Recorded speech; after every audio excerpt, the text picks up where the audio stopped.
Jio SIM వచ్చినప్పుడు నా కోసమే పుట్టింది అనుకున్నా, నా కోసమే వచ్చింది అనుకున్నా. ఎందుకంటే నాకున్న రిలేటివ్స్, ఫ్రెండ్స్ చాలా ఎక్కువ. అదివరకైతే లిమిట్గా మాట్లాడుకునేవాళ్ళం. ఎందుకంటే బిల్ వస్తే ఇంట్లో రౌండ్ అయిపోయేది.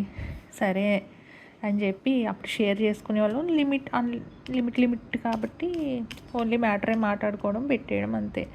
కానీ ఇప్పుడు అన్లిమిటెడ్గా మాట్లాడుకున్నప్పటి నుంచి అన్లిమిటెడ్గా ప్రాబ్లమ్స్ స్టార్ట్ అయిపోయినాయి. సరే అని చెప్పేసి మనం లిమిట్గా ఉన్నా కూడా చేసి మరీ మాటలు తోటాలు పేలుస్తారు జనాలు. అందరినీ అనను, కొంతమంది అలా ఆనందం అంతే. ఏదోటి అనేసామా తృప్తి పడిపోతారు అంతే. సో ఇవన్నీ అవాయిడ్ చేసుకోవడానికి నేను ఇలా క్రాఫ్ట్ వర్క్స్ ఇవన్నీ ఏదో తప్పదు. ఫోన్ ఎత్తక తప్పదు, మాట్లాడక తప్పదు, పడక తప్పదు.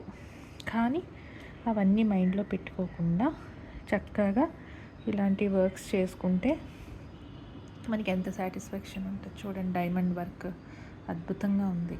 ఇంకా ఇది కంప్లీట్ చేసాక ఫ్రేమ్ కట్టిస్తా. మా అబ్బాయి అడిగాడు ఇది నా బెడ్రూమ్లో పెట్టుకుంటాను అని. సో చాలా డెడికేటెడ్గా చేస్తున్నాను. ఈ పిచ్చి జనాలు, పిచ్చి మాటలు అన్నీ పక్కన పెట్టి చక్కగా మనం చాగంటి వారి స్పీచ్లు, గరికపాటి గారివి వింటూ, షణ్ముఖ గారు చాలా బాగా చెప్తున్నారు వీళ్ళందరూ, వింటూ చక్కగా మనం ఇలా చేసుకుంటే హ్యాపీగా ఉండొచ్చండి. వేస్ట్ జనాల మాటలు పట్టించుకుంటే టైం వేస్ట్, మైండ్ పాడవుతుంది మనకి. సో ఏదోటి అమెజాన్లో, ఫ్లిప్కార్ట్లో బోల్డ్ ఉన్నాయి క్రాఫ్ట్స్.